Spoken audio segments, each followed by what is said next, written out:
Muy buenas tardes, bienvenidos, bienvenidas a esta edición de hoy de Sobre la Mesa, de que voy a estar conversando, dialogando, analizando con ustedes durante las próximas 2 horas. No hay acuerdo entre Fiscalía Federal y Defensa de Wanda Vázquez sobre sentencia. Fiscalía insiste en 1 año de cárcel. Nueva encuesta de LIT Datas. Datos interesantes, analizo lo que dice la encuesta sobre Jennifer, Pablo José, Miguel Romero y Tomás Rivera Chat. Menos apagones el año pasado. ¿Saben qué? Yo creo que es verdad. Junta oficialmente quiere intervenir en pleito en la Corte Federal del gobierno contra Luma y el gobierno se opone. Gobernador firma ley que impide el cobro de $300 por conexión de sistemas solares. Otra pugna por compra de combustible, pero en esta ocasión es de una empresa privada que demanda a Genera. Johnny Méndez ya tiene el borrador del proyecto de reforma contributiva, sin haber presentado ni un solo proyecto de estadidad en su primer año del cuatrenio. Gobernadora convoca a otra cumbre estadista en Washington. En vista de confirmación ante el Senado, hoy 3 nominados de la gobernadora. No se anticipan problemas. En la esfera de los Estados Unidos e internacional, muerte de mujer por disparos de agentes de ICE levanta nuevas polémicas sobre las estrategias del gobierno de Trump. Trump dice Estados Unidos se quedará en Venezuela por largo tiempo. Gobierno de Venezuela comienza a liberar prisioneros políticos. Y si es jueves de película y streaming con Gabriela Acevedo Gándara. Esos son los temas que voy a estar discutiendo con ustedes en Sobre la Mesa, que comienza ahora.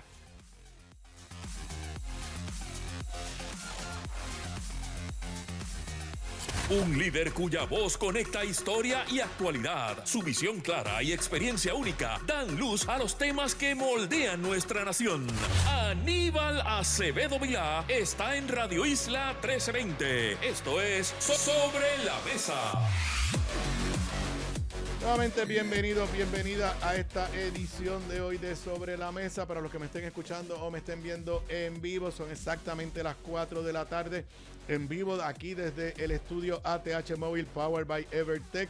En vivo a través de toda la cadena de Radio Isla 1320. También nos puedes ver y escuchar en vivo en radioisla.tv, a través de la aplicación móvil de Radio Isla, en el canal de YouTube de esta emisora, en la página de Facebook de Radio Isla y también simultáneamente la misma transmisión en la página de Facebook de este servidor, facebook.com/acevedovilá.net. Eso quiere decir que me puedes escuchar y me puedes ver en cualquier lugar del mundo, gracias a la magia del internet, en tu carro, en tu casa, en donde sea. Si no me escuchas a través del cuadrante de Radio Isla 1320 y toda su cadena, me puedes escuchar a través de el internet. Bueno, rapidito, muchos temas que discutir en el día de hoy.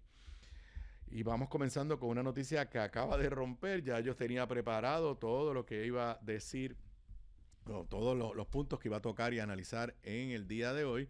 Cuando llegando aquí, saliendo hacia acá a la estación, me llegó una alerta de esos de los medios que uno sigue, en este caso del periódico El Nuevo Día en su edición digital. Ustedes recordarán que hemos hablado en diferentes ocasiones y creo que lo mencioné ayer, ya uno pierde la noción de qué dijo, en qué día lo dijo, de que la vista de sentencia contra la exgobernadora Wanda Vázquez se pospuso para fines del mes de enero. Se suponía que hubiera sido hoy, yo creo. Sí, hoy era la vista de sentencia. Y que la razón por la que se pospuso es porque los abogados de Wanda Vázquez insistían en tener más espacio para convencer al oficial probatorio en el informe que se va a presentar, el informe presentencia, donde el oficial probatorio hace unas recomendaciones al tribunal. Y durante todos estos días les he dicho que la posibilidad de cárcel para la exgobernadora está ahí, está latente. Hoy, el periódico El Nuevo Día, hace breves minutos, la noticia rompió a las 3:02 de la tarde en su edición digital. Usted escuchará el análisis primero que nadie aquí en Sobre la Mesa con este servidor. el periódico El Nuevo Día, en una nota escrita por su periodista Alex Figueroa Cancel, los que están viéndonos en video, ahí está el titular: Fiscalía violó el acuerdo de culpabilidad. Abogados de Wanda Vázquez piden eliminar recomendación de sentencia de 1 año de cárcel. La defensa de la exgobernadora denunció que el Ministerio Público incluyó referencia a conductas que fueron desestimadas en el acuerdo de culpabilidad. Ok, voy a leer algunos de los párrafos según la nota de lo que alegan los abogados, pero quiero primero hacer nuevamente una reintroducción a este tema. Cuando se anunció el acuerdo entre Fiscalía y los 3 acusados, que básicamente fue un acuerdo con la alta jerarquía del Departamento de Justicia, luego de una reunión allá en Washington, ayer hablábamos de cómo se confirmó que la hija del banquero venezolano Herrera Bellutini había donado $2.5 millones anteriormente al comité de Donald Trump, y luego del acuerdo donó $1 millón, y cómo todo esto cambió cuando Herrera Bellutini contrató a un abogado de fuertes vínculos con Donald Trump, que inclusive había sido abogado de Donald Trump. Pero también me habrán escuchado decir que a mí, cuando comencé a ver las reacciones de Fiscalía luego de la declaración de culpabilidad, la reacción de Fiscalía cuando los abogados de Wanda Vázquez presentaron una moción diciendo que el caso se había desmoronado y que Fiscalía no tenía evidencia, la reacción luego de que Wanda Vázquez, al salir y declararse culpable ante la jueza Silvia Carreño, sale y aquí ante la prensa básicamente niega cualquier culpabilidad, como diciendo, bueno, pues me declaré culpable, pero eso fue culpa de los que estaban en mi campaña. Todas esas reacciones que hemos visto, y luego esta solicitud de los abogados pidiendo más tiempo para tratar de convencer al oficial probatorio, siempre me he dicho que me ha sorprendido que cuando se llegó a un acuerdo con Fiscalía, aparentemente el acuerdo no incluía, por lo menos no está en ningún documento, que Fiscalía no pidiera sentencia de cárcel. El delito por el cual ella se declaró culpable, en las guías de sentencia federal puede permitir hasta 1 año de cárcel. Claro, todo el mundo pensaba que si habían llegado a este acuerdo, un delito menos grave, pues parte del acuerdo era, nosotros la Fiscalía no vamos a pedir cárcel. La moción que se presenta hoy y que está destacando el periódico El Nuevo Día en su edición digital, a mí me dice 2 cosas. Número 1, que obviamente que Fiscalía se mantiene firme en recomendar y pedirle a la jueza cárcel. Pero, número 2, que no han logrado convencer a la oficina del oficial probatorio. No dice nada, por lo menos en la nota del Nuevo Día, pero si han tenido que representar esta moción, presumo yo que quiere decir que el oficial probatorio también va a recomendar cárcel. También me llama la atención que aunque dice Fiscalía violó el acuerdo de culpabilidad, de lo que está en el periódico, no he tenido ocasión de leer la moción, no dice violó el acuerdo de declaración de culpabilidad porque el acuerdo incluía que no pidiera cárcel. No lo dice así tajantemente. Lo que está es alegando, y lo habíamos discutido anteriormente, que Fiscalía Federal está incluyendo conducta que no tiene que ver con el delito por el cual ella se declaró culpable, pero que sí tiene que ver con los delitos por los cuales ella fue acusada. Voy a leer simplemente algunos párrafos, porque esto lo que quiere decir es que vamos ante una controversia que al final del día la discreción es total de la jueza después que esté dentro de las guías de sentencia. Los abogados denunciaron que Fiscalía Federal ha incumplido el acuerdo de culpabilidad en 5 maneras independientes. Ok, cito de la moción según traducida por el periódico El Nuevo Día. Si bien técnicamente recomienda una sentencia dentro del rango de las guías estipuladas de 6 a 12 meses, lo que les dije, el delito por el cual ella se declaró culpable, incluye en las guías la posibilidad de cárcel. Vuelvo a lo que dice. El memorando de sentencia del Ministerio Público busca justificar el periodo máximo legal de prisión de 1 año al importar alegaciones de soborno y corrupción de la acusación desestimada que el acuerdo entre las partes excluye afirmativamente. El acuerdo aparentemente es que se iba a declarar culpable del menos grave. Pero yo no sé dónde hay un documento que diga que Fiscalía no podía hacer estas alegaciones ni pedir cárcel. Pero volvemos. Dice que la recomendación de cárcel se basa en unas cantidades del fraude que no tienen nada que ver con lo que ya se declaró culpable, que ya se declaró culpable por algo que se podía estimar y valorizar entre $15,000 y $25,000, pero la fiscalía está haciendo alegaciones de un beneficio de $620,000 utilizando los hechos por los cuales se fundamentaba la acusación primera. También señalan como otra violación en tratar, y cito textualmente, tratar la ofensa como si el acusado hubiera recibido contribuciones de campaña, cuando el delito de la condena es aceptar una promesa de una contribución que en realidad nunca se proveyó. Obviamente el delito por el cual ella se declara culpable es que aceptó una promesa, pero no que recibió el beneficio o el dinero. Pero la acusación inicial, que Fiscalía Federal ha insistido que tenía evidencia suficiente para probarla, pues sí, señalaba de que había habido el beneficio económico. Entonces, nada, y por ahí sigue alegando. Otra violación alegada en la moción se trata de haber recomendado el encarcelamiento de un convicto de punto cero en la zona B en contra de la guía política vinculante de la Comisión de Sentencias, de que una sentencia distinta al encarcelamiento es generalmente apropiada para dichos acusados. En resumen, señoras y señores, número uno, hay un choque en esta etapa entre la Fiscalía Federal y la defensa de Wanda Vázquez, también con los otros acusados.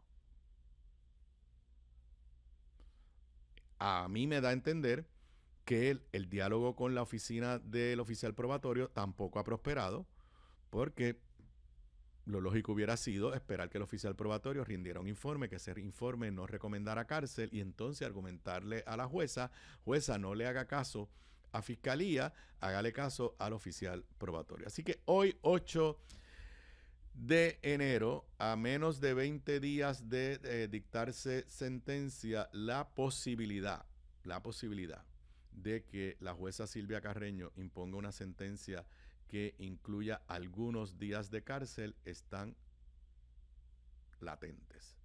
Y esa es la explicación para esta moción de los abogados que están haciendo su trabajo, definitivamente. ¿Qué pasó en esa reunión en Washington? Si llegaron a hablar de sentencia o no hablar de sentencia, ninguno de nosotros lo sabemos. Pero repito, por lo menos de la nota del Nuevo Día no dice: en la reunión en Washington donde llegamos al acuerdo, Fiscalía Federal nos dijo que no iba a pedir cárcel. Y eso es lo que a mí me sorprendió. Porque en la medida que el delito por el cual ella se declaró culpable, y Herrera Bellutini y Rossini, las guías de sentencia abren la posibilidad a cárcel, pues yo pensé que esa puerta había sido cerrada y ahora esa puerta es objeto de litigación o de discusión ante la jueza Silvia Carreño. Bueno, y en temas de la política partidista nuestra de todos los días, hoy se ha hecho pública una encuesta que yo la he citado en varias ocasiones, de la firma LIT Data de Lourdes Fernández. Voy a repetir un poco lo que he dicho anteriormente. Ustedes saben, los que me siguen, a mí me encanta analizar las encuestas. He aprendido mucho en mi vida pública sobre encuestas. En ocasiones he ayudado a preparar encuestas. Las que yo he encomendado de alguna forma porque he sido candidato o porque he asesorado a algún candidato, pues poco conozco la metodología, cómo se hacen las preguntas. Las que hacen medios que uno no controla, yo las doy por buenas. Las doy por buenas de que se hicieron de buena fe. Lourdes Fernández usa una metodología totalmente diferente que yo no conozco, que es a través de internet. Yo conozco las encuestas que se hacen casa a casa, que para mí son las más precisas, y en algunas ocasiones encuestas que se hacen por teléfono, que para mí tienen menos precisión, pero que también son un instrumento válido. Lourdes entró en el escenario de la discusión de encuestas públicas en la campaña pasada, porque pues comenzó a publicar a través de sus plataformas de redes sociales, y la realidad que muchos de los datos que ella daba que se reflejaban de sus encuestas, muchos de esos datos se parecía a lo que decían otras encuestas, como la del Nuevo Día, y un poco se parecía a la percepción que teníamos. Luego de las elecciones, ella ha estado publicando mayormente cada 3 meses una evaluación trimestral de las principales figuras públicas. Y hoy pues ha dado a conocer la evaluación trimestral de Jennifer González, Pablo José Hernández Rivera, el comisionado residente, el alcalde de San Juan, Miguel Romero, obviamente, quien se menciona como un posible candidato a la gobernación, ya sea retando a Jennifer González o si Jennifer González se retira, y Tomás Rivera Chatz, quien ha tenido pues un año de mucha confrontación con la gobernadora. Para mí lo importante de las encuestas de LIT Data es que en la medida que se están publicando trimestralmente nos permite ver una tendencia, porque están usando la misma metodología, o sea, cada encuesta usa la misma metodología y tú puedes comparar, estás comparando chinas con chinas, botellas con botellas. Dicho eso, vamos a ver lo que dicen estos datos. Ahí tienen en pantalla los números de Jennifer González. Ok, los números de Jennifer González siguen siendo horribles, los que me están viendo en video. La extrema izquierda es excelente y bueno, que pueden ver que son las barritas más bajas, y la extrema derecha es malo o malísimo. Los números de Jennifer González siguen siendo, pero malísimos, malísimos, malísimos. Pero habrá que ver ahora cómo arranca en el 2026, podría uno pensar que por lo menos la sangría, la hemorragia se detuvo. Ok, los números de excelente o bueno para Jennifer González se mueven un poco. Yo lo que hago, como aprendí, yo sumo los dos extremos, excelente y bueno, y sumo malo y malísimo. En algunas circunstancias miro solamente los dos extremos, malo, excelente versus malísimo. Al sumar excelente y bueno en el trimestre anterior versus el trimestre que termina en diciembre, vemos, bueno, en el caso de Jennifer, perdón, ella no lo hace por trimestre, ella lo tiene por meses. Ella tiene octubre, noviembre y diciembre. Así que en diciembre, los números de noviembre a diciembre, los números positivos de Jennifer González subieron de 13 a 18. 18% para un gobernador incumbente en su primer año de excelente o bueno es desastroso, pero estaban en 13. Y los números de malo o malísimo bajaron de noviembre a diciembre de 64 a 57%. Todavía cuando tú sumas los extremos, 18% positivo versus 57% negativo, es terrible para la gobernadora. Terrible.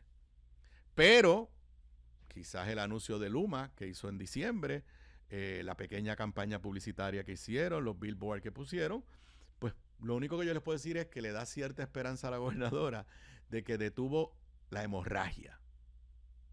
Diciembre es un mes atípico, mes de fiesta, la gente está en un espíritu más positivo, pero los números siguen siendo horribles. Y si lo miramos en los extremos, o sea, quienes la ven excelente, pero quienes la ven malísima, quienes la ven excelente en diciembre, 7.05%, quien la ve excelente, malísimo en diciembre, 39.13%. Yo no recuerdo figura pública o gobernador, desde que yo estoy viendo encuestas en Puerto Rico, que tuviera unos números tan malos como estos. Yo recuerdo haber visto números de Pedro Pierluisi bien malos a mitad del cuatrenio, pero no eran como estos números. Estos números son desastrosos. Vamos a ver los números de Pablo José. En el caso de Pablo José, se ve una leve mejoría. Todavía un % altísimo del país no tiene una opinión ni buena ni mala sobre Pablo José.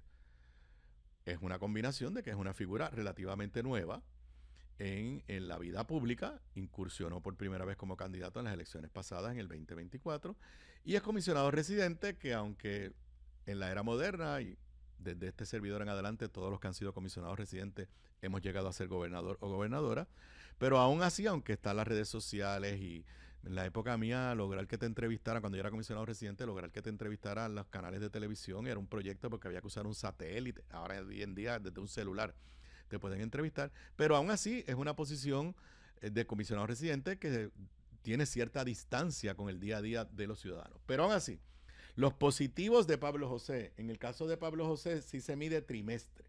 Los positivos de Pablo José del trimestre anterior a este trimestre suben de 31 a 38%. para ser una figura sólida en Puerto Rico necesitas un poco más de 38%, pero con 38, 40, 41, 42%, aquí candidatos, incluyendo este servidor, han sobrevivido. Los negativos bajan de 22 a 19%. Así que Pablo José, del tercer trimestre al último trimestre del año pasado, logra que la percepción sobre su gestión, esta es percepción sobre la gestión gubernamental de cada uno, aumente 7%, y la percepción negativa disminuya 3% para un total de mejoría de 10%. Not bad. Los números neutrales siguen demasiado altos, 42%, pero bajaron de 47%. Y aquí es lo que está lo interesante. Esta encuesta evidencia que la gente que estaba neutral sobre Pablo José se movió a positivo.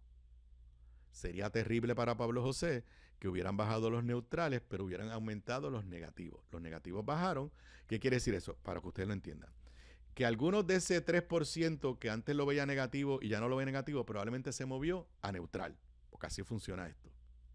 Raras veces alguien cambia de un mes para otro de negativo a positivo. Y entonces, esa baja en los positivos, en los neutrales, se movió de neutral a positivo. Así que son buenos números, y cuando miras los extremos, positivo versus negativo, 38 positivo, 19 negativo, son buenos números para Pablo José. Buenos números desde el punto de vista de la valoración de la gente. Y cuando miras excelente versus malísimo, excelente está en 18.72% y malísimo en 8.43%, 4%, 8.4%. Así que un balance positivo para Pablo José. Miguel Romero sigue siendo la figura mejor valorizada en Puerto Rico. Si puedes poner ahí a Miguel Romero. Sigue siendo la figura mejor valorizada. Pero podríamos decir que la gráfica demuestra que el excelente empezó a bajar. El total de positivos de Miguel Romero se queda en 52%, que es un número muy bueno en un Puerto Rico polarizado. O sea, 52% lo evalúan como una labor excelente o una labor buena. Ahora, el lado de excelente bajó de 22.5 a 19.7. No es para que apriete el botón del pánico, pero alguna gente que estaban súper entusiasmados con la labor de Miguel Romero, recuerden que esto es a nivel de todo Puerto Rico, no de San Juan nada más, pues quizás se movieron a bueno en vez de a excelente. Pero por otro lado, positivo para él, de los negativos se quedan más o menos igual. De 14 bajan a 13%, eso estadísticamente es significativo. Donde hay quizás un poco de cambio es en lo neutral, pero también es ínfimo, 33 a 35.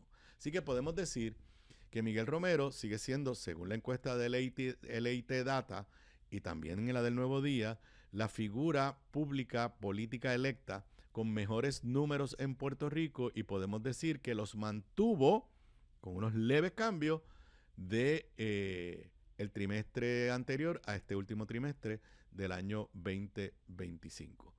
Pero no subió, así que ahí no es que hoy hay más gente encantada con la labor de Miguel Romero que anteriormente.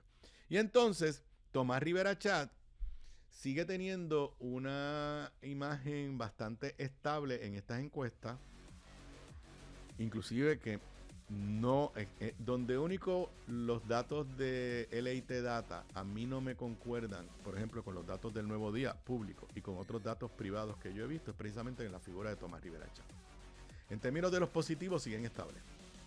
40% el trimestre anterior cuando lo sumas y 40% en este trimestre.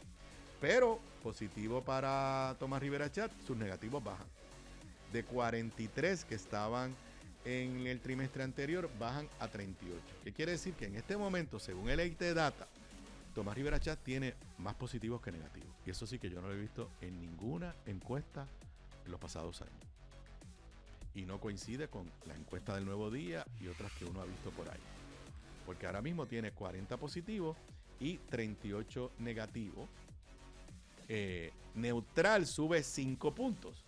¿Qué quiere decir? Igual que en el caso de Pablo José, primero Pablo José tiene números positivos, no negativos. Pero en el caso de Pablo José, unos se movieron de negativo a neutral y otros de neutral a positivo. En el caso de Tomás Rivera Chat, unos se movieron de negativo a neutral, pero no se han movido todavía de neutral a positivo. Y cuando miras los extremos, excelente versus malísimo, excelente está en 12.7 y malísimo está en 16.3, lo que quiere decir pues que desde esa perspectiva eso no es positivo. Pero Tomás Rivera Chat tiene en esta encuesta unos números mejores que los que yo he visto sobre su figura en ninguna otra encuesta en Puerto Rico.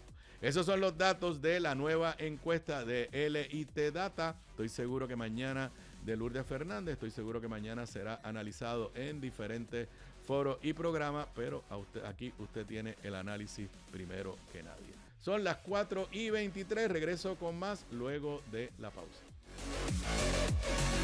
La clave para la buena cocina, además de los ingredientes y recetas, está en la calidad de los productos en los que cocinas. Por eso te recomiendo mi línea Giovanna Heike Cookware Collection, con acabado en cerámica, mangos ergonómicos y 4 milímetros de espesor para mejor conducción de calor. Lo distribuye North Caribe Imports y su marca Caribí, donde además encuentras utensilios de cocina y limpieza para tu hogar. Ahora cuida tu jardín con Caribí Garden. Caribí, calidad, experiencia y el mejor precio. Pídelos en tu supermercado más cercano. Simplifica tu vida con Caribí. Distribuye North Caribe Imports, la empresa puertorriqueña con más de 50 años sirviéndote a ti. Gramas lindas, gramas, plantas, palmas y todo para tu jardín. En Dorado, 796-1386. 796-1386. Gramas lindas, excelente calidad y servicio insuperable. 796-1386. Bocados Divino, el lugar perfecto para almuerzo o cena. Menú internacional, especializados en los mejores guisos, cabrito al vino, rabo encendido y el mejor osobuco que puedes encontrar. Mariscos frescos del país, langosta de nuestras costas, amplia carta de vinos y jugos naturales, con la mejor localización, seguridad y amplio estacionamiento gratis. Bocados Divino, en el edificio del Colegio de Abogados en Miramar. Para reservaciones, llamar al 787-238-1530. Aquí de regreso a Sobre la Mesa. Para los que me estén escuchando en vivo, son las 4:28 de hoy, jueves. La realidad es que con tantos días aquí festivos, el martes fue el Día de Reyes, uno de estas 2 semanas y 3 semanas se confunde qué día de la semana estamos, pues hoy es jueves. Jueves, como diría Emily Méndez, jueves, casi viernes. Para los que me estén escuchando en vivo, son las 4:28 de la tarde. Sabes que esta edición de Sobre la Mesa y todas las ediciones de Sobre la Mesa se retransmite a las 10 de la noche por el canal 85 de Liberty Cable TV. Además la vas a encontrar más tarde hoy o temprano mañana en todas las aplicaciones, plataformas que permiten escuchar podcast a través del internet: Spotify, Apple Podcast, Google Play, la aplicación de podcast de Radio Isla 1320. Además la vas a encontrar más tarde en mi canal de YouTube. Fácil de encontrarme en YouTube. Si no te has suscrito a mi canal, te invito a que lo hagas. Eso es gratis. Escribe mi nombre en el buscador de YouTube, Aníbal Acevedo Vilá, te va a llevar a mi canal. Le das ahí a la campanita y quedas registrado y puedes ver o escuchar las ediciones de Sobre la Mesa cuando a ti te dé la gana, como dice mi sobrino Luis temprano en la mañana. Bueno, el periódico El Nuevo Día nos tiene una extraña primera plana, porque una primera plana sobre el tema energético, pero es positiva. Y ¿saben qué?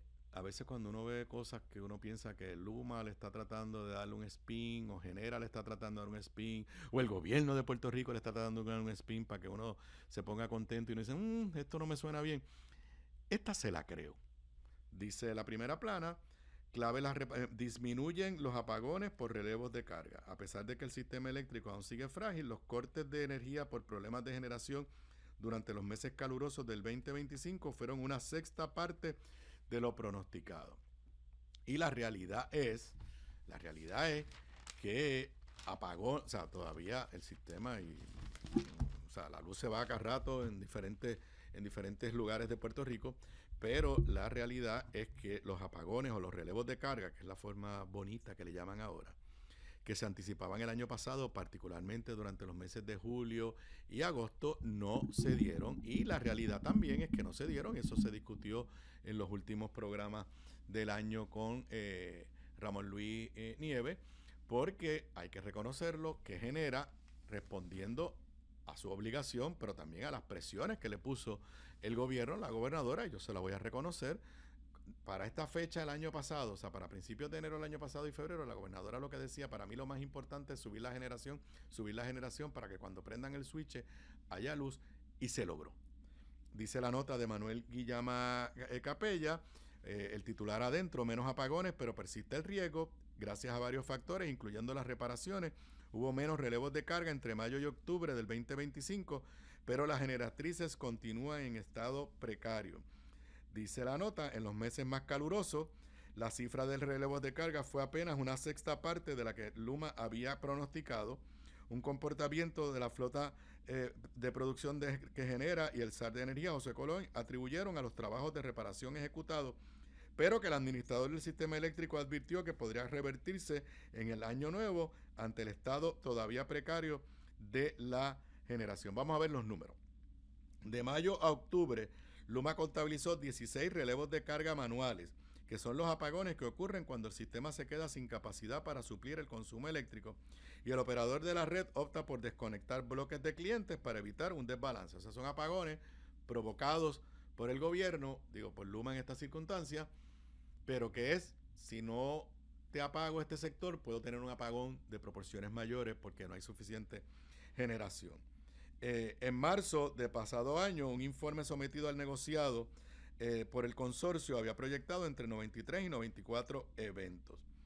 Así que se la tengo que dar positiva. Por otro lado, hemos escuchado, y es algo que he analizado con Ramón Luis los martes, que muchas de las plantas necesitan sacarlas de estar operando para darle mantenimiento y reparación. Y se están manteniendo porque no hay suficiente generación todavía. La generación de emergencia, la que nos habían prometido para el verano pasado, que gracias a Dios no hizo falta, todavía se está negociando, hubo una impugnación, eso todavía está ahí. Pero del lobo un pelo, y hay que dársela de que el sistema está, por lo menos no sufrimos los apagones que se nos habían anticipado durante el pasado verano.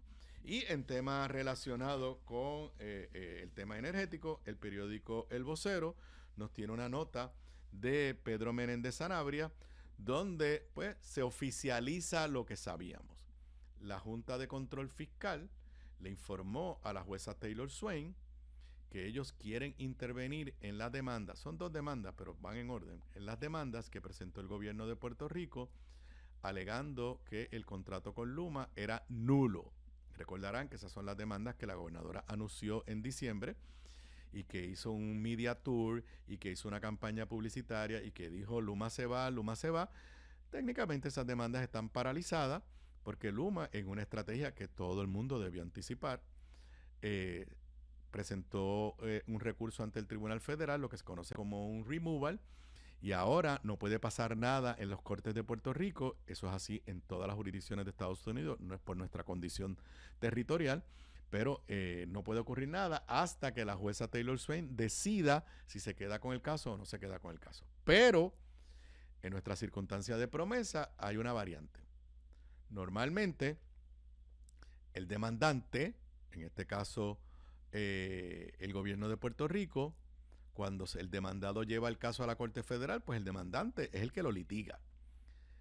Pero técnicamente, si es un caso bajo promesa, quien litiga y representa al gobierno de Puerto Rico es la Junta. Y aquí se va a dar una circunstancia en puro derecho extremadamente interesante. En esta primera etapa, la jueza va a determinar si Luma entra o no entra al pleito.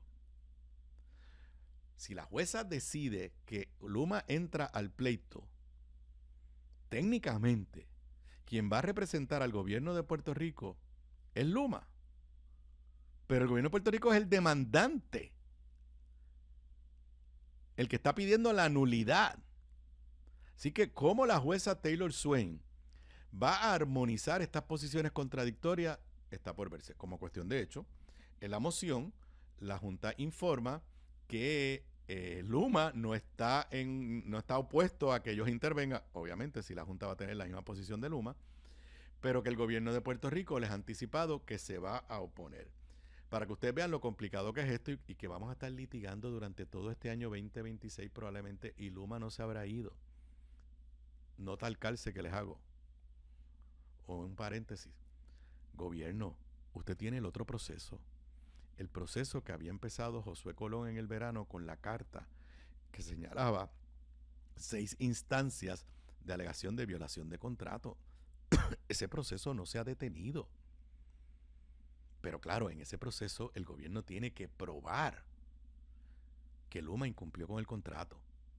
Pero volvamos acá. En el de nulidad, que es la primera etapa, la jueza le ha dado hasta el 12 de enero para que la Junta presente oficialmente su moción de intervención. Mientras que los que estén opuestos a eso, que básicamente va a ser el gobierno, van a tener hasta el 2 de febrero. Dice la Junta en su moción ante el tribunal, las partes que representan al gobierno del Estado Libre Asociado indicaron que se opondrán a la intervención en la acción y que se reservan todos los derechos al respecto, destacó el equipo legal de la Junta. Así que esto apenas comienza, la controversia legal, para que me sigan. Miren lo complicado que es esto. La primera controversia legal es si la Junta interviene o no interviene. Si la jueza le permite a la Junta, si la jueza dice que no intervenga la Junta, desde ya yo les digo que la jueza va a devolver el caso. Si la jueza le permite a la Junta intervenir, estoy aquí especulando, pero es mi análisis, y eso para eso es que yo estoy aquí y ustedes me escuchan. Si la jueza permite a la Junta intervenir, que es lo primero que se va a decidir, ¿qué quiere decir eso? Que la jueza tiene cierta sospecha de que este sea un caso bajo promesa. Y si ella tiene cierta sospecha de que este es un caso bajo promesa, pues quiere que la Junta le argumente eso. Así que lo primero que se va a resolver es si la Junta interviene o no interviene. Luego de eso, se resolverá si el pleito se queda en el Tribunal Federal o la jueza lo envía para acá. Y ahí vamos a tener a las posturas del gobierno de Puerto Rico enfrentadas con Luma, obviamente, que es quien pide que se vaya para allá, y con la propia Junta, que ya anticipó que quiere que esto se vea en el Tribunal Federal. Si la jueza devuelve el caso, pues siguen los tribunales de Puerto Rico. Si la jueza se queda con el caso, entonces iríamos a la etapa sustantiva de probar si en derecho el contrato es nulo o no es nulo. Y ahí es que yo quisiera ver cómo la jueza va a manejar la realidad jurídica de que según la ley promesa, quien representa al gobierno de Puerto Rico, a la Autoridad de Energía Eléctrica, a las P3, es la Junta de Control Fiscal, quien tiene una posición diferente al demandante, que es el gobierno de Puerto Rico. Regreso con más luego de la pausa. Aquí de regreso a Sobre la Mesa. Para los que me estén escuchando, me estén viendo en vivo, son las 4:43 de la tarde de hoy, jueves 8 de enero del 2026. Bueno, siguiendo, hay todavía más temas energéticos. La gobernadora ayer, en el último momento, firmó una resolución. Le tengo que admitir, voy a tocar el tema, pero le tengo que admitir, no es un tema que yo le había dado seguimiento en el pasado y no lo entiendo en su totalidad, así que voy a mencionarlo, pero aquí, contrario a otro tema, no voy a hacer mucho análisis, sino simplemente levantarme unas interrogantes que todavía tengo dudas. No es una ley, es una resolución. Y no voy aquí, eso lo doy en mi curso de separación de poderes, que lo voy a dar, ahora empieza la próxima semana allá en la Escuela de Derecho de la UPR. ¿Cuál es la diferencia entre una resolución y una ley? Tienen la misma fuerza, o sea, hay que hacerlas cumplir. Lo que yo entiendo que ha sucedido es, y esta mañana escuché algunas entrevistas aquí en Radio Isla y les tengo que admitir que todavía no estoy claro. Pero para usted, para conectar sistemas de energía, es más, para conectar cualquier sistema energético. O sea, si usted quiere hacer una planta en su negocio, usted quiere hacer una planta pequeña, pero una planta que pues, genere energía con gas natural, pero a la misma vez se quiere conectar al sistema de la autoridad, ahora Luma, hay que hacer unos estudios. Porque usted en unos momentos va a estar comprando energía, en otros momentos va a estar generando energía y el sistema tiene que saber la capacidad. Yo no voy a entrar aquí en cosas técnicas. Pues qué sé yo, si el transmisor aguanta o no aguanta. Cuando eso mismo le aplica a energía renovable, con la variante que la energía renovable no es constante. Y le habla a alguien que ya tiene placas solares. Y yo, cuando produzco energía por encima de la que estoy consumiendo en mi casa, ese exceso se le vende a la Autoridad de Energía Eléctrica, ahora Luma, pero si de momento empieza a llover y mis placas solares no están produciendo energía, pues yo empiezo a jalar energía y a comprarle, y por la noche, pues obviamente es una mezcla de lo que da mi batería versus lo que le compro a Luma. Ese ir y venir de energía tiene que tener un estudio desde el punto de vista eléctrico. Entonces, yo estoy aquí un poquito confundido. Yo entiendo que que se dispuso por ley y o reglamento que todos los que nos fuéramos a conectar a el sistema teníamos que pagar un estudio que se calculó que eran $300. ¿Quién hace el estudio? Yo no sé. Desconozco, no tengo la más mínima idea. Aparentemente, Luma descubrió que un montón de usuarios que se conectaron al sistema durante los pasados años, alguien, yo no sé quién, no les cobró. Yo no sé si se hizo el estudio o no se hizo el estudio. Esa es la otra que no sé. Si el problema es que no le cobraron por un estudio que se hizo o nunca se hizo el estudio. El problema es que entonces Luma, que no saben comunicar nada, empezaron a mandarle cartas a las personas cobrándole los $300. Yo no recibí la carta, por ejemplo, y le pregunté a un amigo mío que sabe de esto y me dijo, porque probablemente tu compañía hizo el estudio y te lo cobró y tú ni te diste cuenta cuando te fueron a instalar las placas solares. Probablemente estaba incluido en todos los gastos que yo incurrí en el proceso de poner las placas solares. La gobernadora, entonces se aprueba esta resolución para que Luma no pueda cobrar esos $300. Lo que tengo dudas es si se trata de algo solamente retroactivo. No le puedes cobrar a los que ya, a los que le mandaste la factura, pero prospectivamente se los puedes cobrar. Claro, entiendo que la resolución dice que solamente se le va a cobrar prospectivamente a los que tengan sistemas fotovoltaicos de más de 25 kilovatios. ¿Saben la verdad? Yo no sé si yo tengo más de 25 kilovatios. Yo creo que sí, pero no sé. Pero presumo que quiere decir que los que tienen una casa pequeña y tienen 4, 5, 6, 12 placas solares, pues probablemente no le van a cobrar los $300. Se le impone que haga un nuevo reglamento, pero prospectivamente no estoy claro cómo queda el escenario. La gobernadora tuvo dudas hasta el final y me parece que fue muy legítima. En la mañana hizo unas declaraciones donde ella decía, es que este estudio hay que hacerlo. ¿Quién lo va a pagar? Así que de las declaraciones a la prensa que hace la gobernadora al firmarla, ella misma, a mi entender, no contesta las dudas que ella expresó públicamente el Día de Reyes. Fue el Día de Reyes que ella lo dijo.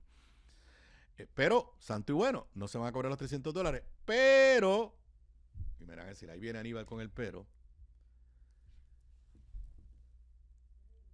puede ser que la Junta de Control Fiscal diga que esto afecta el plan fiscal, porque esos 300 pesitos eran parte de los estimados de ingresos que iba a tener el sistema eléctrico. Todo el mundo cree que es Luma para echárselo al bolsillo. Yo no estoy aquí para defender a Luma. Esto no creo que es para que Luma se lo eche al bolsillo.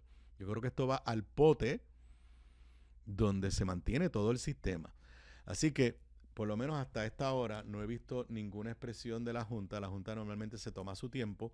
Cuando se firman leyes, se supone, porque la misma gobernadora reconoció que esto podía impactar promesas, se supone que ahora la gobernadora le envía a la Junta de Control Fiscal un análisis y un estudio de por qué esto no es inconsistente, o vamos a decirlo en positivo, por qué esta ley es consistente con el plan fiscal de la Autoridad de Energía Eléctrica. La Junta evaluará eso y entonces decidirá si deja que entre en vigor la ley o, como ha pasado anteriormente, empieza un proceso para detenerla que entre en vigor.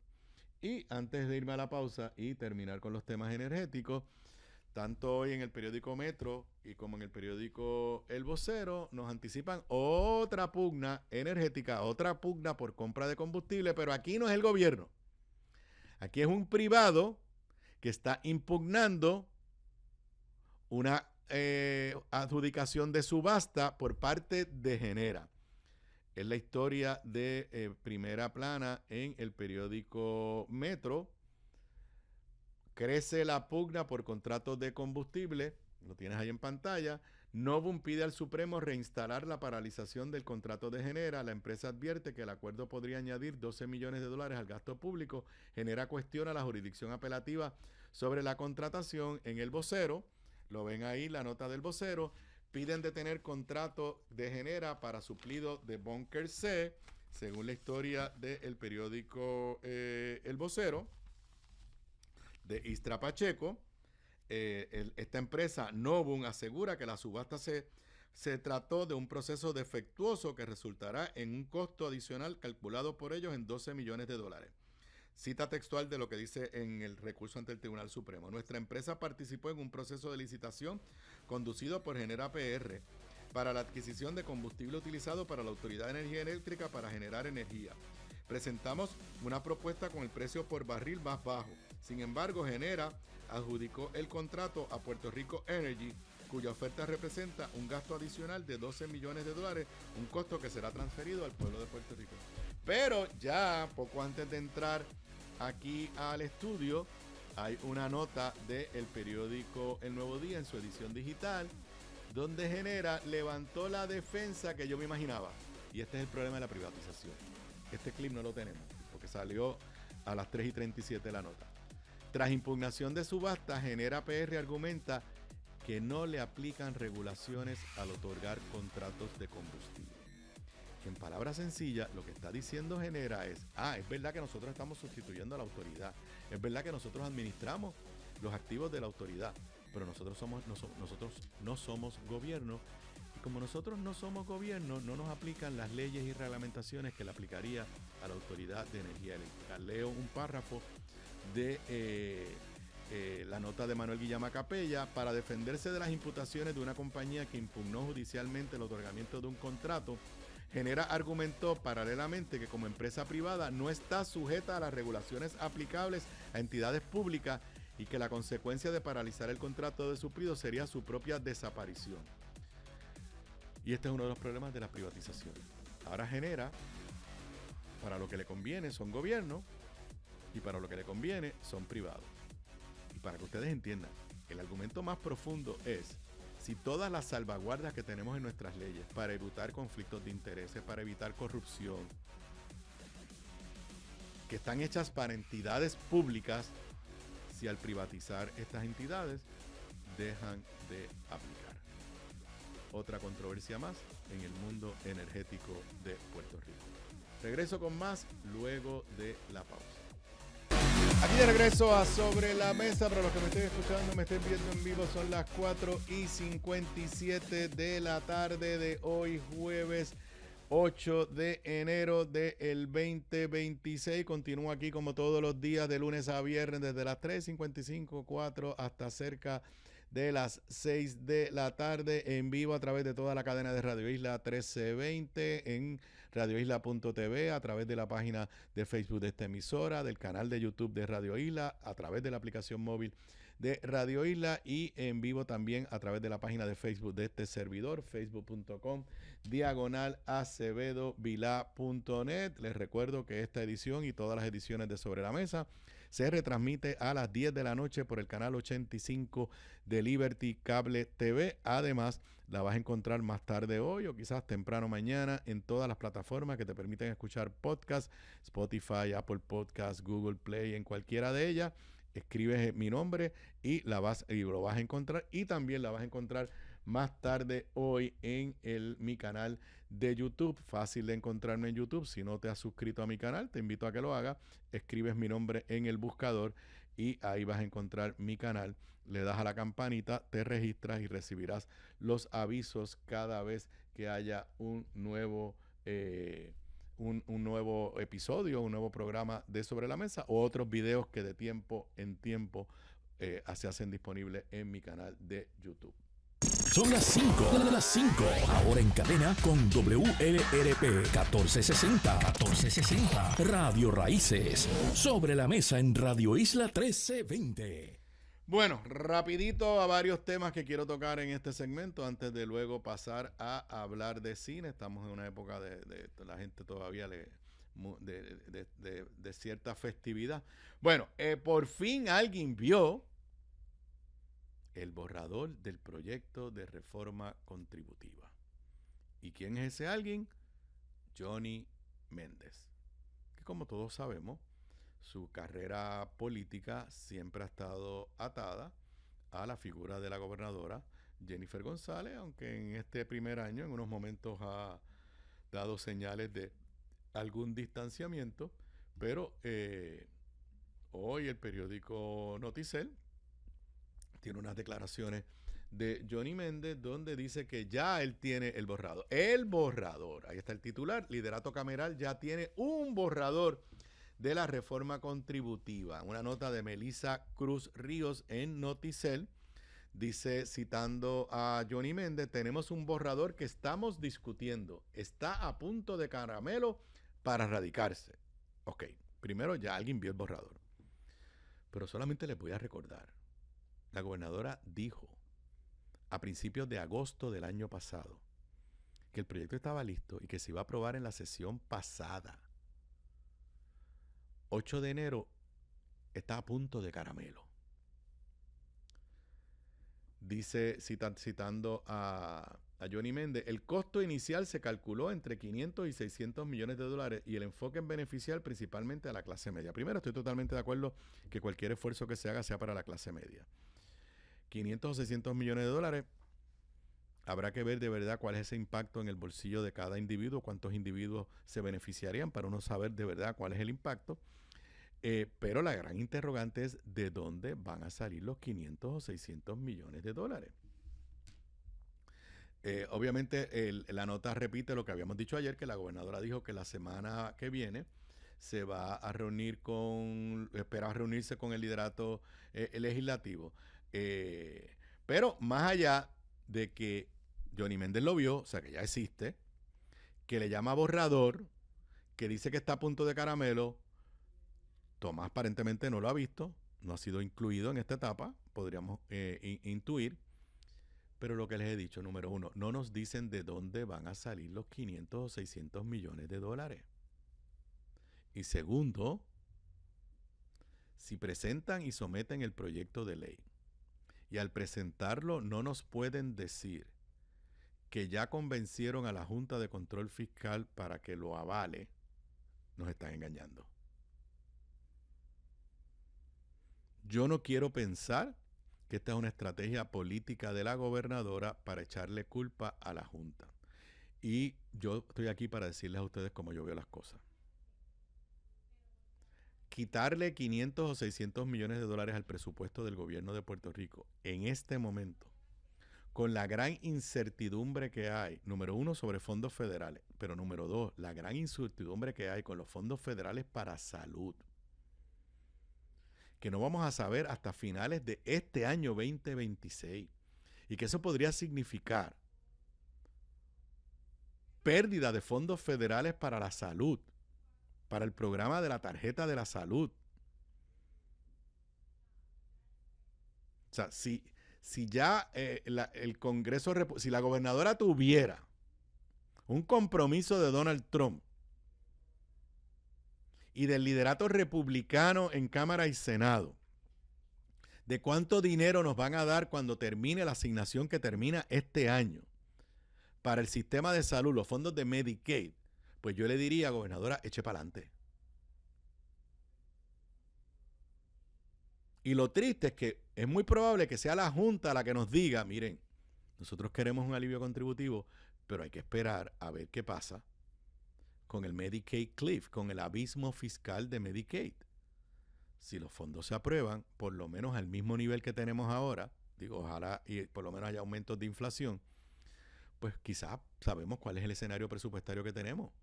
Pero nada, en resumen, no hay proyecto todavía, Tomás Rivera Chat no lo ha visto, no nos dicen de dónde salen los 600 millones de dólares, y no nos dicen si la Junta le va a dar su aval. Nos guste o no nos guste, si en algo está claro que la Junta de Control Fiscal tiene jurisdicción, es una medida para revisar el presupuesto. Y quiero mencionar que la gobernadora también anunció que iba a hacer cambios en su gabinete, pero entonces después dijo que eran cambios menores. Escuché hoy al mediodía que estaban aquí de sustitutos el representante Ramón Torres y Zoé Lavoy, estuvieron muy bien los dos en la parte que escuché. Creo que Zoé repite mañana, porque los Colbert parece que entiendo que están de vacaciones. Y Ramón hizo un punto muy válido. Si la gobernadora va a hacer cambios y son posiciones que requieren confirmación del Senado, pues tiene que votar a alguien entre hoy y el domingo y nombrar el sustituto como nombramiento de receso. Porque una vez comience la sesión el lunes, cualquier persona que ella vaya a nombrar no puede entrar al cargo hasta que sea confirmada. Yo, aquí entre ustedes, yo creo que no va a haber ningunos cambios importantes. Yo creo que ese es un titular y que entonces anunciarán 2 o 3 cambios de personas de segundo o tercer nivel. Yo no creo que va a haber cambios significativos. Yo no creo que la gobernadora ha internalizado el serio problema que tiene de ejecución en su gobierno.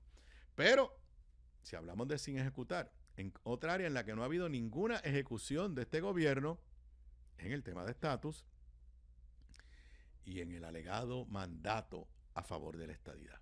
El año 2025 se fue sin que la gobernadora no presentara ni un solo proyecto sobre estatus. Ni aquí ni allá. Ni en la legislatura de Puerto Rico, ni en el Congreso de los Estados Unidos. Lo he dicho antes y lo repito. Este es el primer gobernador estadista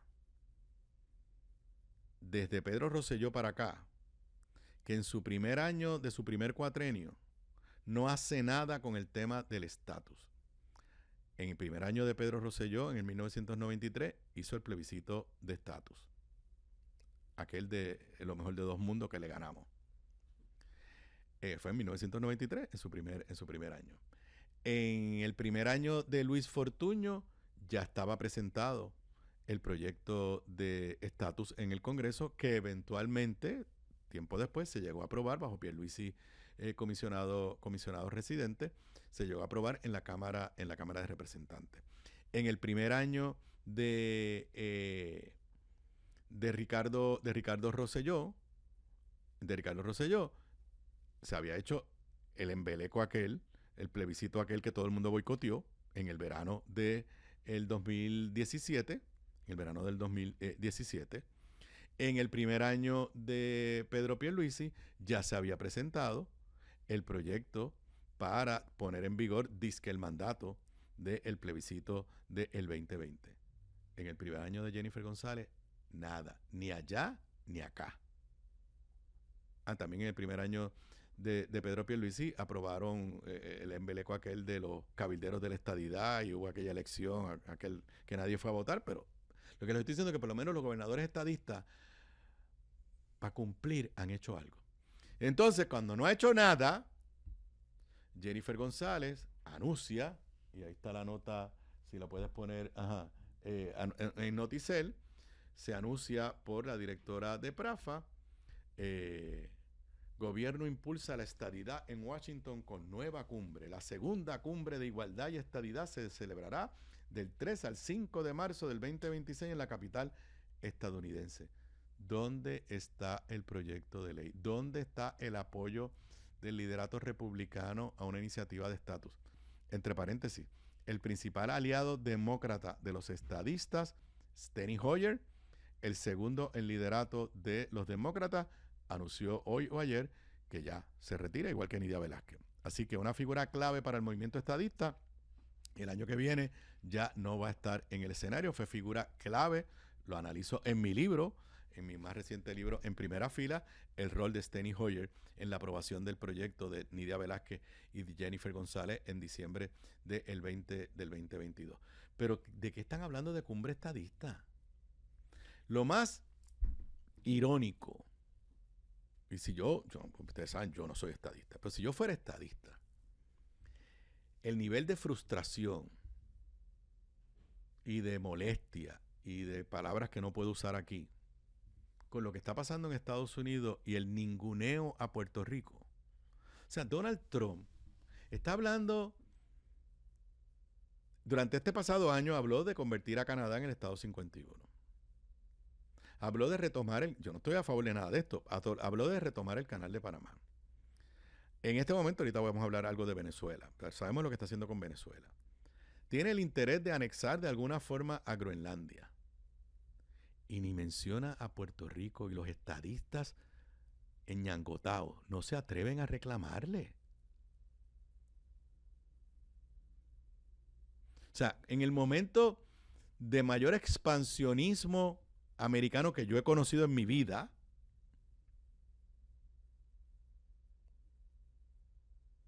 los estadistas no se atreven a decir, pues este es el momento para que nos hagas Estado.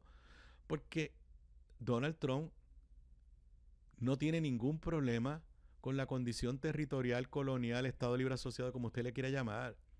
Porque cuando les da la gana, traen aquí ejercicios militares. Para la estadidad para Puerto Rico nunca ha estado en la agenda de Donald Trump, pero si en algún momento uno pensaría, pues debería estar ahora, mucho menos. Ni hablar de los amigos independentistas que tenían en la gran grupo, no es el Partido Independentista, la gran idea de pedirle la independencia a Donald Trump. Yo no sé dónde está eso. No sé dónde está eso en este nuevo mundo que estamos viviendo. Además, yo a Donald Trump no le pediría nada por dignidad. Pero el 5, entonces esto será un viaje, irán los legisladores, irán los alcaldes, harán una conferencia, bla, bla, bla, bla, bla, bla, bla, bla, bla. Where's the beef? Como había un anuncio de hamburgues, de una línea de hamburgues en el pasado. Where's the beef? ¿Dónde están las acciones concretas? El proyecto de ley presentado, el respaldo de líderes republicanos. No lo hay, porque como yo analizo detalladamente en mi libro, la estadidad hoy está más lejos. Hay más oposición a la estadidad hoy en Washington que cuando yo pisé los pasillos del Congreso por primera vez en el 1997. Bueno, y hoy había vista de confirmación de 3 nominados por la gobernadora, secretario de Agricultura, director del PRITS y secretario del DACO. Desde el punto de vista de posibles... Primero, creo que los 3 van a ser confirmados. La historia del Nuevo Día básicamente señala que el presidente del Senado había dicho hasta ayer que no había ninguna objeción. He estado pendiente si ha habido algún desarrollo durante el día de hoy. A esta hora, 5:12, no ha salido nada concreto que no sea que la figura del secretario del DACO, Torres Montalvo, por razones que yo no entiendo, se metió en una controversia. Irán Torres Montalvo se metió en una controversia en los días previos. Ustedes recordarán que una de las cosas que hizo la saliente secretaria o la expulsada secretaria de el DACO, Valerie Rodríguez, es que emitió una orden impidiendo que los promotores de espectáculos en las taquillas que usted compra le pusieran unos cargos adicionales más allá de el cargo per se, del costo per se. Y un poco para que, o sea, porque tú, para que ustedes entiendan, ¿cuánto vale la taquilla? La taquilla vale $100. Y tú dices, bueno, pues está fuerte, pero voy a buscar los $100. Entonces, cuando usted va a pagar, no, lo que pasa es que son $100, pero entonces está el cargo de la compañía que procede a hacer la taquilla, tanto. Está el cargo del promotor, tanto. Y entonces, pues, es engañoso. Y entonces, Irán Torres dejó en suspenso lo que se llama el promoter fee, que era lo que había prohibido Valerie. Así que eso genera una nueva controversia. Leo aquí, por ejemplo, una nota del periódico El Nuevo Día, actualizada hace unos minutos a las 4:55. Polémica por el promoter fee nominado secretario del DACO. Dice que orden aprobada por Valerie Rodríguez no eliminaba el cargo. Si Irán va a coger ahora y va a cazar una pelea con Valerie, cuidado, porque Valerie es muy hábil utilizando las redes sociales. Además, yo me imagino que ya mañana la van a entrevistar, sabe Dios, aquí en Radio Isla, diferentes medios, para que conteste esto que dijo Irán Torres hoy en Montalvo, hoy en La Vista. Dice la nota de Lacey Caro, en el Nuevo Día, el secretario designado sostuvo este jueves ante los miembros del Senado que eliminar los cargos de los promotores, como había ordenado su antecesora, representaría un alza en el precio de los boletos para acceder a un evento artístico. Alegó que la orden administrativa lo que hacía era esconder el cargo, pero no lo eliminaba. Asimismo, negó que haya una agenda para descartar las iniciativas implantadas por Rodríguez Erazo y que lo que ha hecho tras llegar a DACO es pasar revistas sobre todas las cosas que están corriendo. Si esto le va a afectar en la votación, desconozco, pero se está metiendo en una controversia para mí innecesaria. Eso es en cuanto al secretario del DACO. En cuanto al secretario de Agricultura, no he escuchado no lo conozco, no creo que haya ninguna controversia.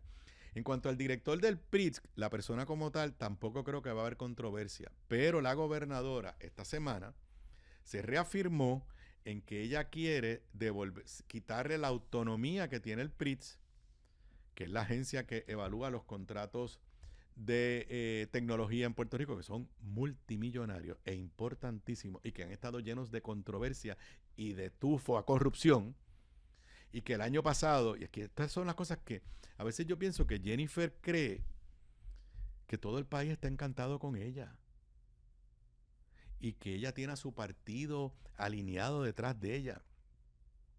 O sea, el año pasado Jennifer nombró 3 personas a dirigir PRITS y ella misma los retiró. Y los retiró 2 de ellos en una controversia con un tufo que no olía muy bien, por unos contratos de tecnología que los directores del PRITS se negaban a autorizar, pero que aparentemente alguien en Fortaleza estaba empujando, de la empresa esta Subo. Entonces, hay una controversia. Ella retira los nombramientos. No es que Tomás le dijo que se los iba a colgar. Y todo tiende a indicar que los retira porque Fortaleza quería que se aprobaran unos contratos multimillonarios. Inclusive uno de ellos que la Junta de Control Fiscal le pidió al secretario de Salud que reevaluara, y el secretario de Salud en las Navidades dijo que se va a quedar con el contrato de Subo, que no va a reevaluar nada. Y entonces, tú tienes una controversia sobre esos nombramientos y la gobernadora esta semana dijo, no, yo quiero que el PRIT vuelva a ser una oficinita. Digo, no dijo esa palabra, esa la estoy diciendo yo, dentro de la Oficina de Gerencia y Presupuesto. En otras palabras, yo quiero quitarle el poder y autonomía que tiene el PRIT. Y Tomás Rivera Chat ya ha dicho que está en contra de eso. Así que no sé si el nombramiento va a tener, creo que ninguno de los 3 nombramientos va a tener problemas, pero definitivamente podemos anticipar desde el punto de vista legislativo una nueva controversia entre el Senado y la gobernadora. Bueno, y me quedan unos minutitos antes de irme rapidito a la pausa para hablar de cine. Ayer hubo un incidente en Minneapolis, en Minnesota.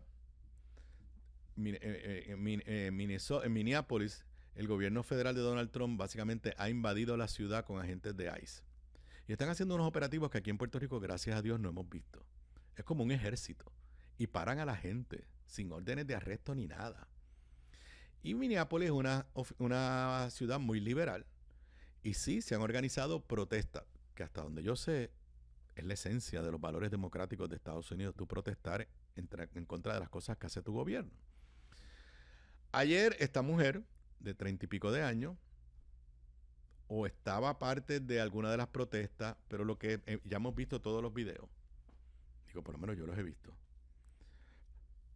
Esta gente de ICE se bajan con armas largas, enmascarados, sin identificación.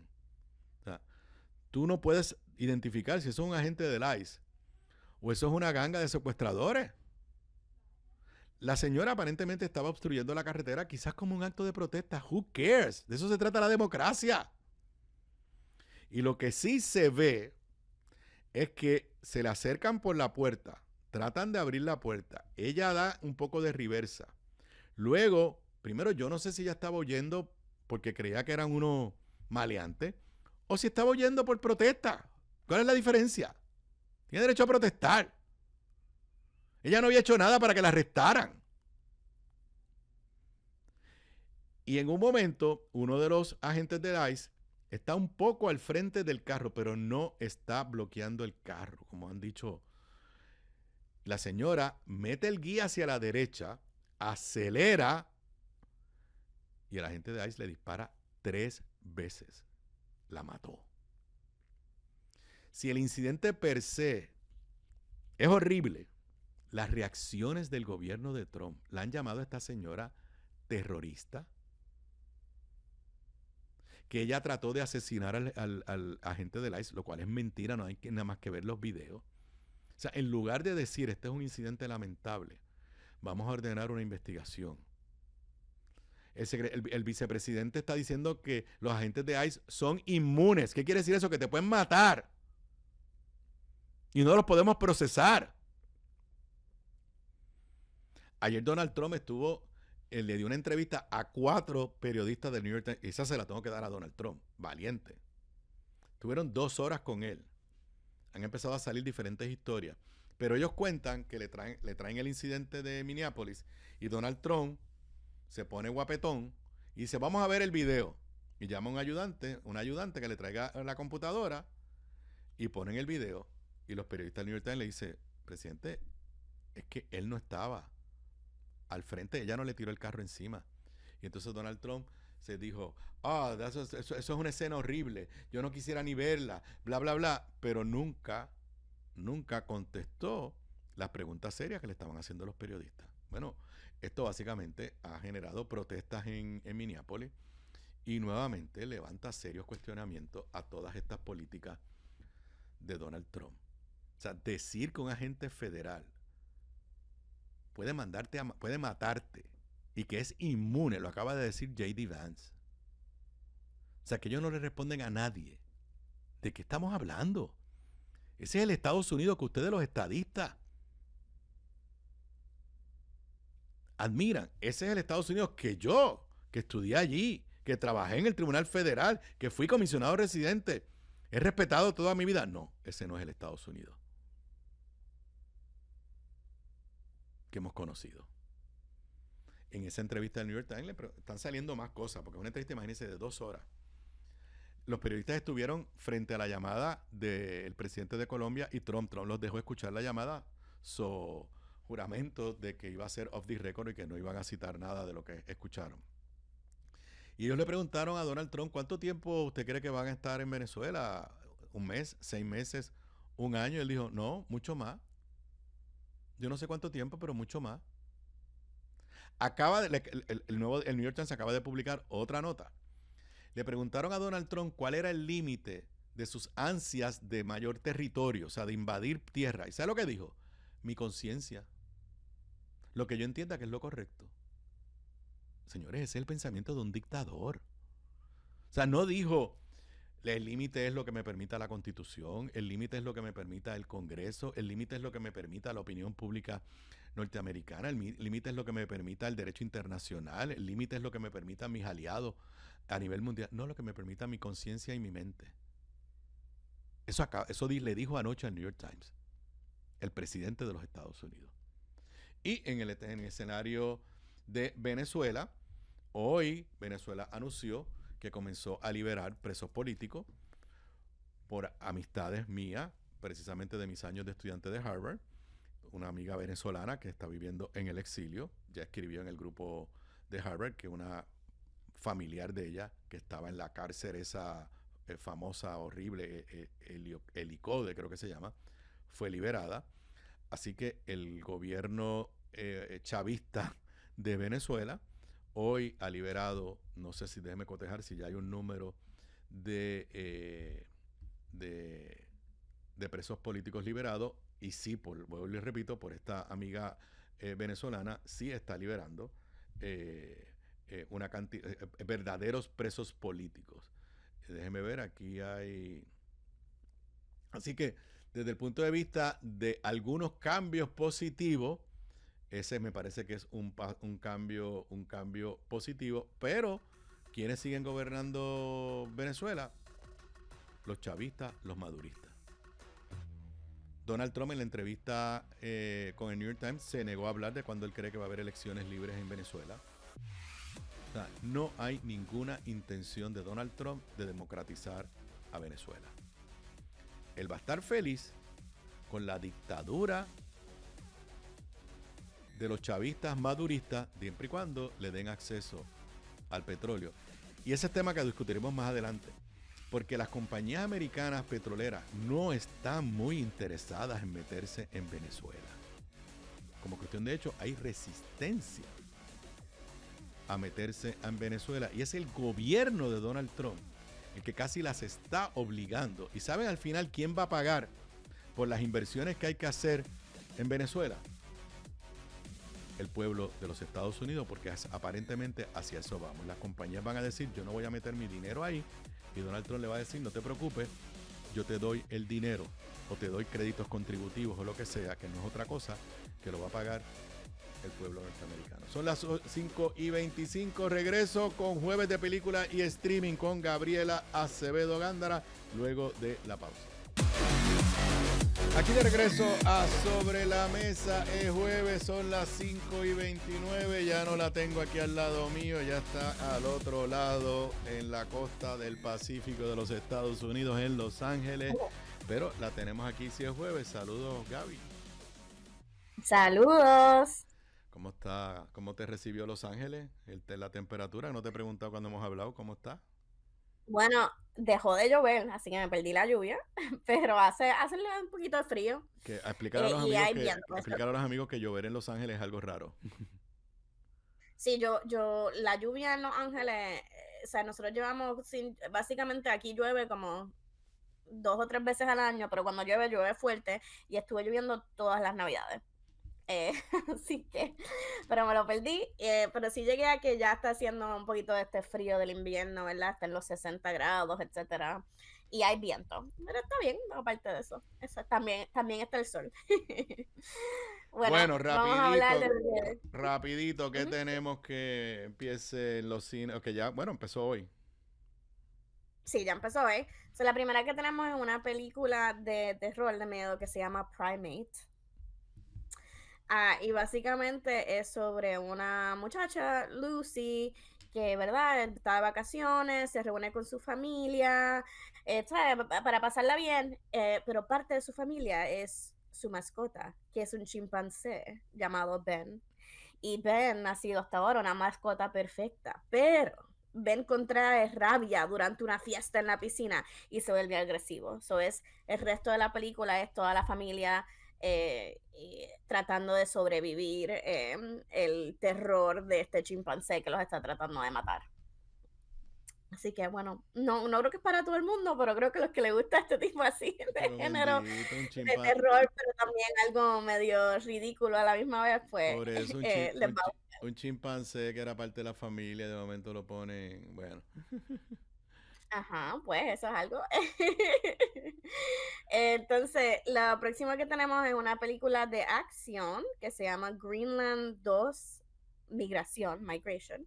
No te he dicho espérate, no te he dicho algo. Por pura casualidad, Zoe y yo vimos Greenland, qué sé yo, el Día de Reyes, yo creo, I don't know. Oh, wow, bueno, pues la película primera y nos gustó mucho, nos tuvo así todo el tiempo. Bueno, pues la primera nunca salió en el cine porque iba a salir en el 2020 y pues entre una cosa y otra nunca salió en el cine, por lo menos en Estados Unidos, por lo que entiendo. Así que fue una película que salió en On Demand y eventualmente en streaming, pero parece que dentro de eso le fue bien, suficiente para que decidieran hacer la secuela, así que ya saben. Y regresan los mismos actores, regresa Gerard Butler como el actor principal, que Gerard Butler en los últimos años básicamente lo que ha hecho más es esta carrera más de, pues sí, de acción, y también como la esposa está Morena Baccarin, está de regreso. Lo que entiendo es que esta película toma lugar 10 años después de la primera película, y básicamente tienen que abandonar el búnker donde llevan viviendo estos 10 años, ¿verdad? Y salir a embarcarse en un peligroso viaje a través de lo que queda del mundo, para encontrar un nuevo hogar. Eso es todo lo que sé hasta ahora, que ahora son ellos tres más tratando de encontrar un nuevo hogar, donde sobrevivir y todo eso, ¿verdad? Así que, nada, me imagino que si te gustó la... Bueno, déjame darles entonces, ya que yo puedo contribuir. Y todavía me acuerdo de la película porque la vi hace 2 o 3 días. Los que saben, a mí se me olvidan las películas. Básicamente es que la Tierra, primero pues nadie cree que va a pasar, pero eventualmente se dan cuenta que va a ser impactada por un meteorito que tiene que es un montón, es como una lluvia. Y de momento pues se dan cuenta que es el fin de la civilización.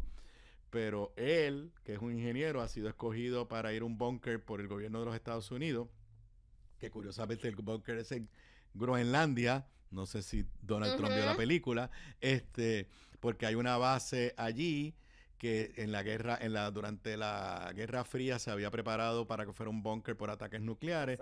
Y nada, es casi imposible para ellos llegan y finalmente se salvan y la película termina como 6 meses después de que el meteorito y todas sus partículas, donde hay aparentemente varios bunkers, donde pues ha sobrevivido gente. Y por lo que tú me dices, pues aparentemente no era safe vivir en la Tierra y ahora veremos a ver cómo les va. Hello, ¿te me fuiste? Me frisé. Ajá, ok, ahora te oigo, dale, sí. Bueno, ¿qué más? Ya ahora me escucha. Mi gran aportación hoy a la sección de cine. Muy bien, porque eso no es mi género tampoco de mucho ver, así que gracias por el assist. Ok, la próxima que tenemos es un comedy special de pues la actriz puertorriqueña Maricé Álvarez. Se llama Nunca Digas Nunca y básicamente pues habla de... yo creo que esto es un comedy special que ya lleva llevando a través de Puerto Rico, creo, o por lo menos, y pues esta vez lo han grabado, como hacen mucho, como es la tradición, ¿verdad?, con muchos de estos comediantes, y pues habla de ella, de su experiencia de la diáspora, su identidad femenina, la salud mental, la relación con su padre, pues y con esa honestidad y ese humor. Maricé lleva muchos años trabajando, ¿verdad?, en el cine y en el teatro puertorriqueño. Recientemente estaba era la actriz principal en la película de Rosalind, Diario, Mujer y Café. Y fuera de Puerto Rico, su rol más grande fue un rol en la serie de Disney de Obi-Wan. ¿Sí? Pero nada, ella tiene una personalidad que siempre me ha gustado, y así que nada, definitivamente, como siempre decimos, salir al cine a apoyar a ese talento. Y es una producción de teatro breve, interesante. Eso es lo que estaba buscando ahora mismo, porque yo dije, yo sé que ella trabaja mucho con teatro breve, pero se me olvidó buscarlo anoche. Se me olvidó enviarte la nota del Nuevo Día, y lo dice así mismo. Gracias. En esta producción de teatro breve que llega a los cines en la isla de hoy, es ella la que genera su propio material y la diferencia es notable, y por ahí sigue. Ok, pues sí, porque yo sé que ella siempre tiene una relación con teatro breve y eso es lo que estaba buscando. Ahora mismo estaba como que tratando de escribir, pero no encontré confirmación. Así que sí, ella ha sido de estas personas que ha salido de verdad de eso, pero siempre han estado apoyándose, ¿verdad?, unos a los otros. Teatro breve y ella como artista. Ok, la otra que tenemos en el cine es una película que es una coproducción de España y Alemania, que se llama La sospecha de Sofía. Es un drama que está basado en la novela de Paloma Sánchez Gárnica, que aparentemente fue muy popular. Leí un poco de la reseña que la novela es mejor que la película, especialmente en ese entorno político. Pero básicamente, esto es sobre Sofía y su esposo Daniel, que están muy felices, ¿verdad? Están casados, bla, bla, bla. Creo que, por lo que entiendo, vive en España. Entonces, a Daniel recibe una invitación para ir a conocer a su madre biológica en Berlín del Este. Esto toma lugar todo durante la Guerra Fría. Él, sin saberlo, esta invitación en verdad es un error, porque lo que él no sabe es que esto es parte de un plan del KGB para establecer un centro operativo en la España franquista, porque él tiene un hermano gemelo que se llama Klaus, y ese hermano gemelo entonces va a tomar su vida en España y con su esposa, ¿verdad?, con Sofía, para poder hacer esto, y pues eso es lo que entiendo. Así que nada, en verdad... Él es adoptado y no sabe que tiene un hermano gemelo, y el hermano gemelo está en el lado de los soviéticos, ok. Y entonces, por lo que entiendo, lo atrapan, intercambian de lugar, por lo menos eso fue lo que entendí según el trailer y lo que leí. Y entonces, pues Sofía está como que, espérate, este no es mi esposo, ¿qué está pasando aquí? ¿Verdad? Y toda esa parte de la conspiración. Y lo que entiendo es que como que esa parte de thriller está interesante, pero la parte más de esa crítica pues, de la Guerra Fría, de Franco, de Alemania, que sé yo, que tal vez un poquito más toned down en la versión de la película que tenemos aquí.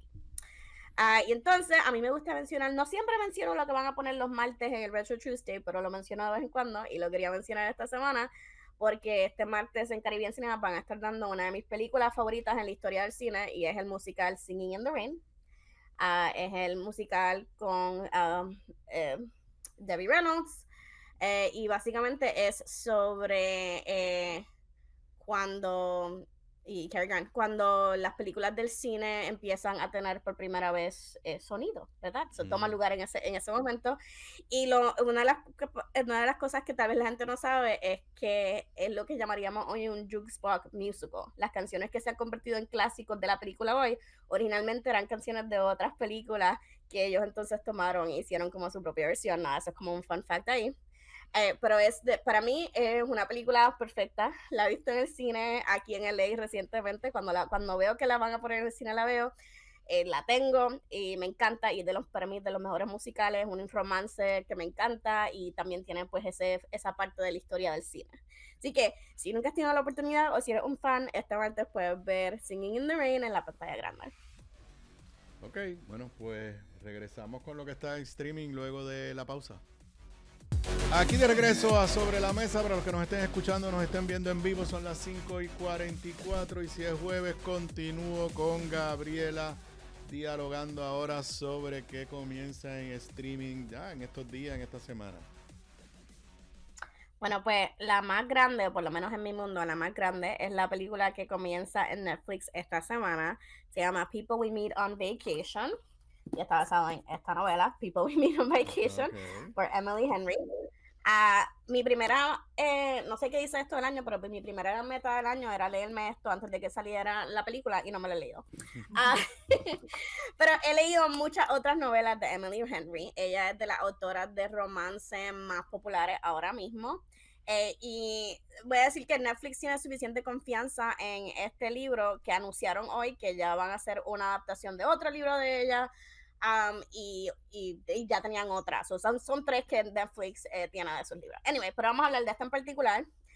Básicamente esta es la historia de Poppy y Alex, que son 2 mejores amigos con personalidades opuestas. Ella es la que más le gusta salir y está en el mundo, más extrovertida, y mientras que él es mucho más introvertido, vive en el small town de donde ellos vienen, pero todos los años ellos se reúnen para ir de vacaciones. Eso es como que lo que ellos hacen como mejores amigos, pero hace 2 años se pelearon, o no sé exactamente qué, pero no se ven hace 2 años, y entonces ella decide invitarlo para una última, de nuevamente hacer una vacación de nuevo juntos, para tratar de arreglarlo todo, pero obviamente están enamorados y no lo quieren aceptar.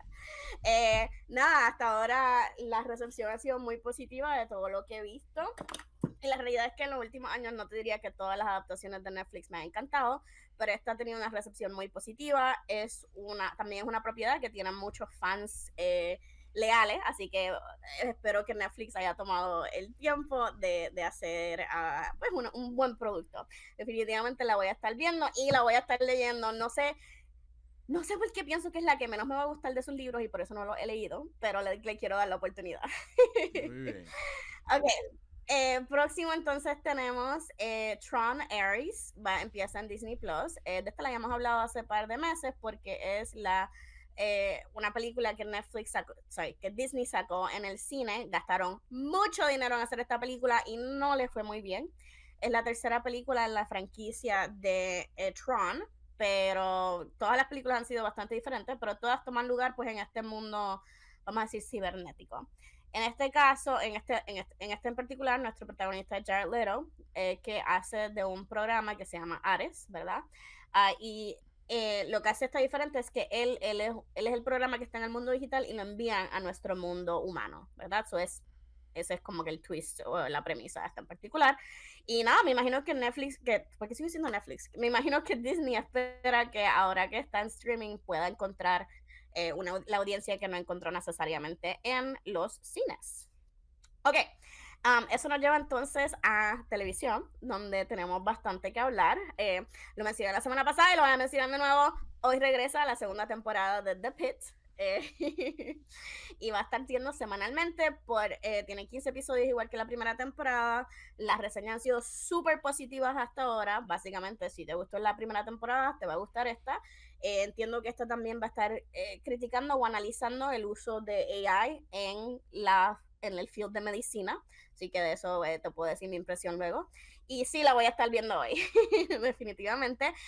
No sé si nos va a dar tiempo a hablarlo, pero este fin de semana también son los Golden Globes y espero que The Pitt va a salir con Best Drama, Best Actor, así que nada. Netflix también tiene una serie esta semana, se llama His and Hers, está basada en una novela de Alice Feeney, y si sabes algo de esa autora, es que todas sus películas, todas sus historias son como thrillers. Esta es una miniserie. Que todas sus historias, ¿qué? Son thrillers, son todas así de suspenso. En este caso, nuestros actores son Tessa Thompson y John Burton, que son super actores, y ella es una periodista que está investigando un asesinato en su ciudad natal, y se obsesiona, ¿verdad?, con este asesinato, y el detective es Jack Harper, y está sospechoso de, ¿verdad?, lo que ella está haciendo, pero a la misma vez son una pareja o expareja, o sea, son mujer y marido y mujer. Pero él es un detective, ella es una reportera y ninguno de los dos confía en el otro. Y como digo, lo que entiendo de esta autora es que es muy conocida por ser como que la reina de los twists. Así que me llama la atención por ese lado, las reseñas han sido bastante positivas y nada, se ve como por lo menos algo divertido de ver. Ok. Entonces, en Hulu tenemos una serie que se llama A Thousand Blows, que regresa para la segunda temporada, que es un period piece que toma todo lugar en los años 1880 en Londres, y es todo de boxeo, pero con mujeres. No sé, la recepción de la primera fue muy positiva y me intriga, y entonces uno de los actores es el que hace del papá en Adolescence, así que no, lo quería mencionar brevemente. Eso es A Thousand Blows en Hulu. Próximo tenemos este fin de semana es el season premiere de la cuarta temporada de Industry en HBO. Esta es una serie que lleva en HBO 4 años. Cuando salió en el 2020, nadie la veía. De que de los récords de los peores números en la historia de HBO, pero le dieron el tiempo a crecer y ha encontrado una audiencia. Los reviews de este season son sumamente positivos. Todo el mundo en el mundo de televisión está hablando de él. Yo voy a admitir que estoy atrás y no la he visto. Y ahora mismo, para esta temporada ahora aquí que tenemos, es el único drama que HBO tiene. Y básicamente, por lo que yo entiendo, sigue a jóvenes banqueros e inversores en el mundo de finanzas tras la crisis de finanzas del 2008. Por lo que entiendo, en la temporada 3 terminó como que casi el caos, todo el mundo cambió. Pero, repito, si no la has visto, este es el momento de catch up, porque yo te diría que es un poquito como Succession ya en los últimos seasons, que todo el mundo estaba hablando de él y pareció que vino de la nada. Todo el mundo está hablando de Industry ahora mismo, así que te la recomiendo. Quería mencionar brevemente, porque como yo soy de las que me gusta, esa era Industry en HBO. Quería mencionar brevemente porque a mí me gusta esto de Network TV, que empezó una serie nueva en Fox que se llama Best Medicine. No es nada que te va a cambiar el mundo. Esta es una serie de un doctor de una ciudad, ¿verdad?, de Boston, que se muda a un pequeño town donde todo el mundo tiene personalidades grandes, etc. Pero la quería mencionar porque el actor principal de la serie es Josh Charles, y ese era de los actores favoritos de Mami. De que cuando su personaje murió spoiler, en The Good Wife, yo lloré como nunca he llorado en mi vida. Mami me decía que le tenía que escribir a todo el mundo, a los escritores. Y ella lo amaba desde que él estaba en Dead Poets Society. Y aquí, pues, lo que he visto mitad del episodio, me queda mitad, pero la voy a terminar. Pues, hace un papel muy charming. So, si quieres algo que tal vez no te reta mucho, pero la vas a pasar bien, pues, Best Medicine en Fox. Y entonces, por último, quería mencionar The Night Manager en Prime. The Night Manager, una serie de espías con Tom Hiddleston, que la primera temporada salió hace 10 años. Y en ese momento le fue muy bien, se ganó awards y todo, las recepciones son muy positivas, pero ahora han decidido regresar para otra aventura precisamente de lo mismo. Tenemos al detective el espía, creo que es el MI6, de Tom Hiddleston en una nueva misión. Así que si dices, eso me pareció similar, sí, lo que pasa es que hace 10 años que no hablamos de esa serie. Tom Hiddleston, super actor, nuevamente la recepción hasta ahora ha sido bastante positiva, así que no. Y por último, los Golden Globes son este domingo, así que nada, yo creo que nos va a ayudar a ver más o menos cuáles son algunos de los frontrunners de la temporada de este award season. Con esto comienza así oficialmente el award season, te diría, y esto sí hablan de televisión y cine, pero definitivamente le vamos a dar más atención a la parte de cine, así que nada. Okay. Y mis chicos de Hero Rivalry van a estar presentando. Tengo que mencionarlo. Bueno, pues con eso creo que nos despedimos tú y yo. Ok, hasta la próxima, bueno, entonces, y hablaremos más de los Golden Globes. Cuídate mucho, baby. Que tengas lindo fin de semana. Okay. Y con eso yo me despido también. Ustedes y yo nos volvemos a ver mañana viernes a eso de las 3:55, cerca de las 4 de la tarde. Buenas tardes, buenas noches para todos.